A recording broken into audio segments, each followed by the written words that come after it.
I can't express the amount of gratitude I have for Jazz for being so brave. I'm strangely very emotional today. I don't know, I've spoken all around the world to as much as 4,000 people in a room. But the energy in this room is really special to me today. Obviously, a lot of my family and friends here, a lot of people who haven't heard me speak and haven't heard my story. But Jazz, you're so brave. You've done such an amazing thing with this book. It's already changed so many lives. We know that for sure. It's immeasurable, the work that you do. And so I'm very proud to know you and very grateful for you. Again, thank you to Mary at the Indigo Project for loaning her space to us for the day. It worked out really well. This is a psychology practice, a very cool one. I met Mary in another lifetime. I was a corporate real estate agent. I worked in the corporate world for 10 years. And Mary was looking for a space to find the next stage of her project, of the Indigo Project. We met up the road in Favreau Street at a property showing, and I had just come from the Sydney City Police Station to collect the police report from my incident where I thankfully survived a suicide attempt, which was a process as part of my healing. It was something that I really felt I needed to do to read the transcript of that event. My mind had blocked it out. I had a lot of trauma around it, a lot of PTSD around it, of course. And I hadn't really told anyone at this point in time. I hadn't shared my story yet. This is April 2 years ago. 2? Maybe 3, can't remember. So much has happened. But anyway, I met Mary and Mary told me what she was doing, and I had just been Googling mindfulness retreats, and Mary does mindfulness, teaches it, and so we had this instant connection. We sat in the space for an hour and a half.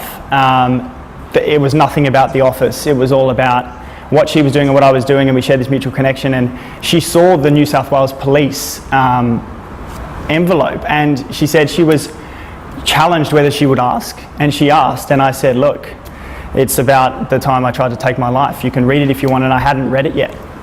And we read it together. And it was an extremely raw experience, and that's why Mary and I are such good friends. She became my psychologist. We kicked some massive goals together on getting me through those PTSD issues that really only just came to the surface at that time. And so the story goes, I was, from the outside looking in, I had it all. You know, I had a great career, great family and friends, popular guy. I had a house, I was married, I had the cars, all these things. But none of them were serving me. I was deeply unhappy. I was extremely disconnected with who I was as a person. But I didn't understand even what I was going through. My marriage had broken down. I'd moved back to live with my parents for the first time in a very long time. And all these things really challenged me. And over time, the depression grew stronger. I didn't even realise depression was what I was going through. I started having major panic attacks in the office. I was vomiting at work. I'd have to leave the office because I had full body sweats. I thought I was just sick. And then I realised that I was a mess and that maybe there was no help out there. As Jazz mentioned, the stigma in our society around mental health, and especially men speaking, toxic masculinity in this country is so strong that I felt powerless. I didn't know how to reach out for help, how to articulate what I was feeling.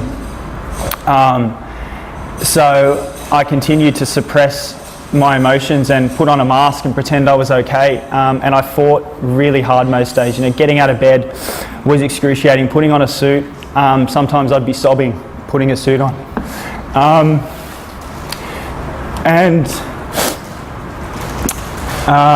I didn't know that there was so much help out there. I just didn't know it was there. And it's that stigma that kept me quiet, and I nearly lost my life to a mental illness through the stigma that surrounds mental illness in this country. fought as hard as I could until I was so tired that I started abusing substances. I was drinking myself to sleep in secret. It was pretty ugly. The night of the 4th of December 2014, I spent the night in my car behind my office building. Alcohol wasn't putting me to sleep anymore. I remember watching the clock tick over to about 5 a.m. and with tears rolling down my face, I walked up to the rocks, to the harbour bridge, and I was compelled to leave this world because I had nothing left. I was a broken man, and I'd been sitting in the darkest corner that you can be on this earth, that many people are sitting in right now, alone, without anyone else there because I couldn't reach them. And the truth was, my mind was telling me that I was alone, but I really wasn't. All I had to do was put up my hand and say, "Help me please now.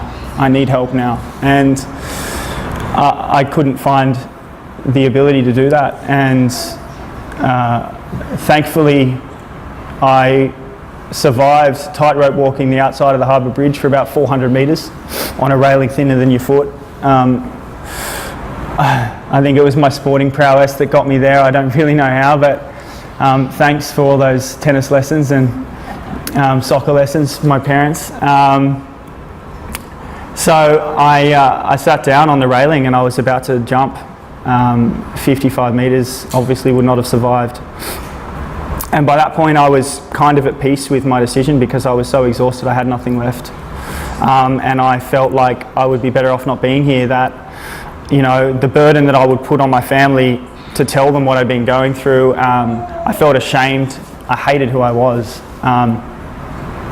So in the moment of me taking off my watch and sitting it down on the railing for my brother, like that was going to make him feel better about losing his brother, that goes to show how irrational the ill mind is for me to think that leaving the watch for my brother was going to make him be okay with my death was absurd. And that is what happens, you know, the human brain, when it's sick, it doesn't make sense. And so the things that it's telling you don't make sense. They're not true.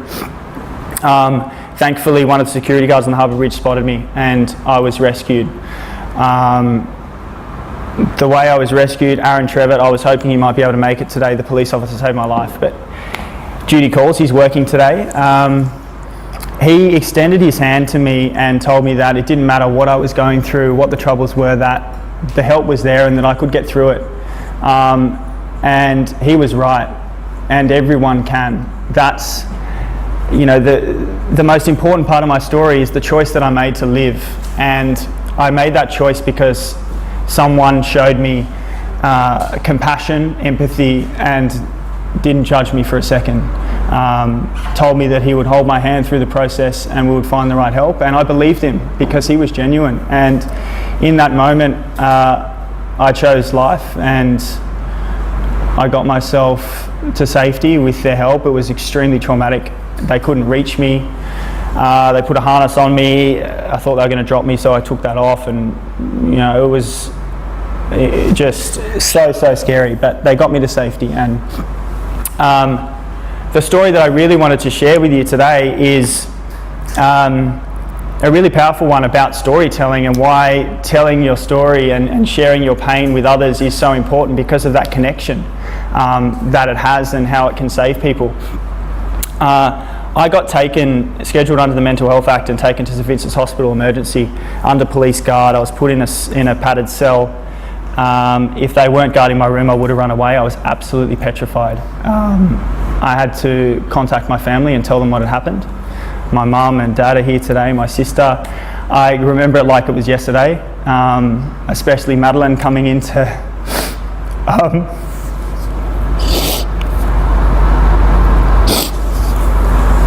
she didn't actually know what had happened, and when I told her, she nearly fainted. But you know, the feeling that I had to be able to share what I'd been going through with other people, the people that I love, that fear of judgment that was not there, all these things that my mind had told me for so many months, probably years, they just weren't real. I've never been judged or looked down upon at all, and with that vulnerability, shame can't exist. When you're vulnerable and when you're real and raw, there is no shame. They can't coexist. They don't live in the same room. You know, vulnerability is strength, and that's why I am so empowered to share my story with others, because I know what stories have done for me. I was in the psych ward of St Vincent's, and Mum read me chapters from Andre Agassi's book, Open. It's an autobiography about his life. Andre Agassi was a hero of mine growing up. I played tennis since I was, 4? I say 4, maybe 5. I wanted to be a professional tennis player, professional sportsman, but I wanted to be a professional tennis player. It didn't happen. You know, I'll say I got close. It's probably an embellishment, but we'll go with it. But what was incredibly profound about my mum reading Andre Agassi's book to me was he was a hero of mine and I idolised him, but he was so disconnected that, believe it or not, he hated tennis. He was made to play tennis by his dad from a young age, almost tortured with tennis, all day, every day. And he was in a marriage he didn't like, to Brooke Shields. He was so disconnected as a person. He was one of the best tennis players in the world, one of the best athletes that's ever lived. Incredible athlete. And through sharing his story, that connected with me. And I remember going into the bathroom in the psych ward and looking at myself in the mirror and saying to myself, you know, I don't like who I am, but neither did Andre Agassi. And look what he's doing now, you know. He started a school for young people. He discovered his passion. He broke his life down and he put the pieces back together his way, for him, for the first time in his life, after being the #1 tennis player in the world. And that connected with me so strongly that I believed that I could do it too. And I could, and so can everyone. You know, Andre Agassi, a quote from his book is, "There are many ways that we can get strong, but the most profound is talking." That is so true. He found strength through talking. He was playing tennis whilst high on drugs in major tournaments because he was so disconnected with who he was. His life was such a mess, and so was mine. It was a complete mess. It took me a long time to get well. But here I am, you know, I'm losing track of the years now. I need to keep adjusting how I refer back to it, but whatever it was, 2014. You know, I shared my story 18 months ago and I've toured the world speaking. I love speaking and sharing my story because I know that it connects with people and empowers people and gives people hope in recovery, because we all have mental health just like we have physical health. And I think we forget that. I think the world has forgotten that. We need to look after our minds to look after ourselves and our bodies, not the other way around. But they live together. We need to feed our bodies with the right foods. We need to sleep well. We need to reach out and purge our pain from our soul, because it's the only way to heal and to get well. You can't live with trauma inside you. You can't live with grief inside you. You need to share it somehow.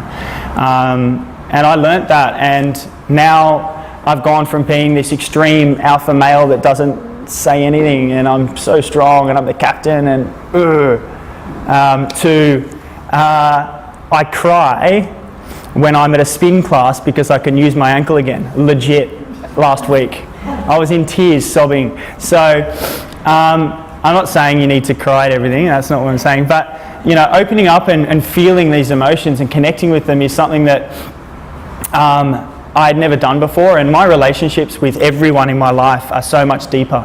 My relationship with myself was the foundation of that. It was where that connection with everyone else was born. I don't think I'd really had deep relationships before because I didn't know who I was. I hadn't put the effort and time in to connect with myself and build my life for me, find out what my passion and my purpose in life is. And bizarrely, as life goes, sharing my, at one stage, deepest, darkest secrets and all the pain that's gone on in my life, sharing that with the world is my passion and purpose. And you know, if there's a full circle turn in life, you know, that's got to be it. I'm so grateful to be here to share with you. I won't go on forever. I could talk for hours, but I know you get bored. I hope that you've taken something away from hearing from Jazz and I today. I'm sure you have. Jazz's story is incredible. I really encourage you to read the book. There are some amazing stories in there, very diverse and inspiring. I think everyone's got a story, and I'd encourage you to be empowered to share a little bit of yours with someone. It will make your life fuller, it will make your relationships stronger, and we've all got a role to play in breaking down the mental health stigma in our society. It's been built up, the conditioning of mental health stigma has been built up over hundreds of years, right? Let's be the generations that come together to recognise that and break that stigma down, so that the generations that come after us don't even know what mental health stigma is, because it's okay to say, "Excuse me, miss, I'm feeling really anxious, can I step outside?" And that be okay at school, because that's the way it should be. And like I said, we all have our role to play.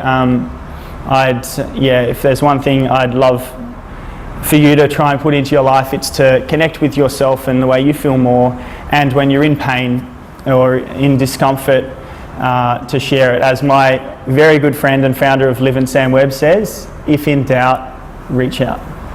Thank you very much. Love you all.